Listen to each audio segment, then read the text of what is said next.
Hello, I'm Allan Kittleman, Minority Leader of the Maryland Senate. I'm a lifelong Marylander, a proud husband and dad, and a resident of Howard County. In recent months, we've witnessed democracy in action in elections in Virginia and New Jersey, and most recently in Massachusetts.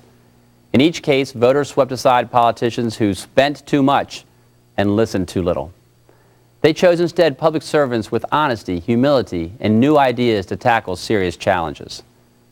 Like Massachusetts, Maryland has been under one-party control for nearly 40 years. We lack a marketplace of diverse ideas about how best to grow jobs and build a 21st century economy. Our elected leaders have grown arrogant and unresponsive. They've ignored the public's pleas for change in favor of consolidating their own political power. As a result, we have a bloated government incapable of tackling today's challenges of record job losses and skyrocketing budget deficits.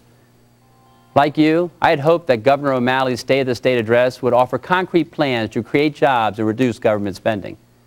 But his speech leaves me with only one conclusion. Our governor is out of touch, out of ideas, and out of money. But he'll never run out of excuses. In 2007, the outgoing Republican governor handed Governor O'Malley a $1 billion surplus to prepare the state for tough economic times. Sadly, Governor O'Malley and his allies in the legislature ignored warnings of a coming recession and spent that money on a raft of new government programs. As stated in a Baltimore Sun editorial, the next governor will have to reconcile over $8 billion in deficits caused by Governor O'Malley's inaction in resolving Maryland's budget crisis. How did he dig this hole? Governor O'Malley made 4 critical mistakes. First, Governor O'Malley enacted the largest tax increase in Maryland's history during an economic recession. That's a surefire way to hurt working families trying to make ends meet. Second, Governor O'Malley approved more than $1 billion of new spending, even as families across Maryland were tightening their own budgets to survive the recession. Third, the O'Malley administration failed to make job security a priority. They instead increased the cost of doing business in Maryland, discouraged innovation, and drove large employers across state lines into Virginia, Delaware, and Pennsylvania.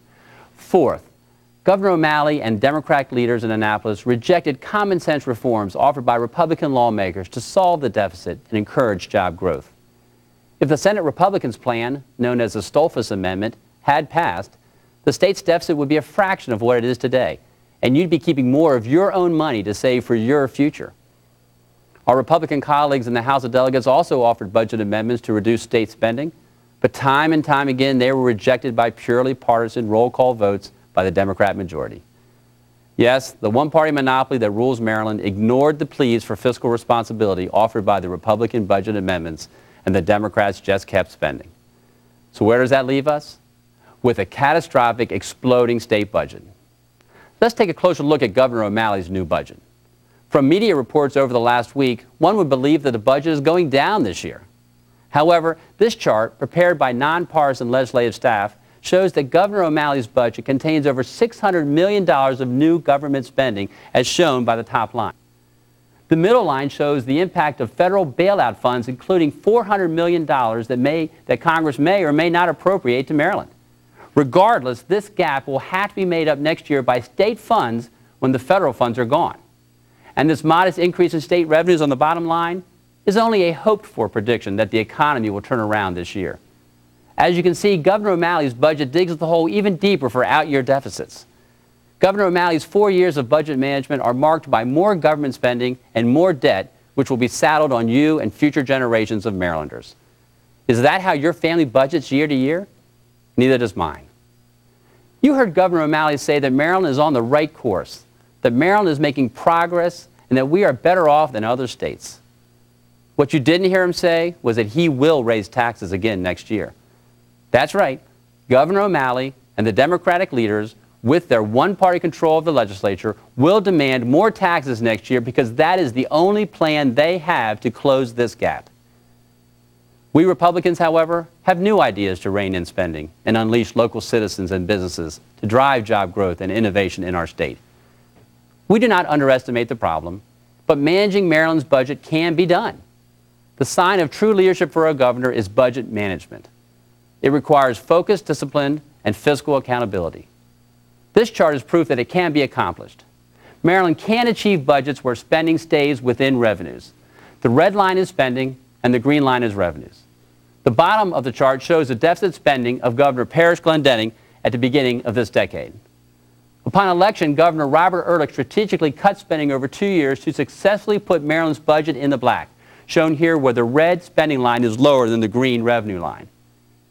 Early in his term, Governor O'Malley squandered opportunities that he had to reduce spending when it would not have been so devastating to our citizens. But he failed to act. Now, he is managing a budget that is described by the Baltimore Sun as poorly constructed and only being held together with, quote, chewing gum and baling wire, unquote. Here's how to bring fiscal sanity back to Maryland. First, the 2010 legislative session must be about reducing government spending. We must approach every policy decision with 2 questions. Will it strengthen Maryland's economic security? And will it lessen the financial burden on our citizens? It is critical that the General Assembly pass long-term mandate reform to stop the automatic increases that spur government spending. New programs initiated over the past 3 years by Governor O'Malley also need to be curtailed. This year's budget must position the state so that in subsequent years, our state's leaders can focus on restoring a healthy business climate to boost the growth of private sector businesses and jobs. This program for the future of Maryland must include repealing Governor O'Malley's 20% increase in the state sales tax to relieve consumers and small businesses and spur private sector spending in Maryland, rolling back the additional $1 billion in tax increases on personal incomes and small businesses that are hindering job growth, and removing government barriers and new regulations that prevent local businesses from investing in jobs and technology. Unfortunately, we have a government in Maryland that plays by its own rules. The values that you and I try to live by every day, living within our means, humility, and fairness, do not apply in your state capital. Our leaders spend as much money as they have to promote special interests, consolidate power, and then send you the bill. That's not change. That's a government that's out of touch, out of ideas, and out of money. But what we have learned from Virginia, New Jersey, and Massachusetts is that you, the voter, can change the direction of our state. Republican legislators look forward to working with you to improve Maryland for all our citizens. God bless you and your family, and may God bless our great state of Maryland. Thank you.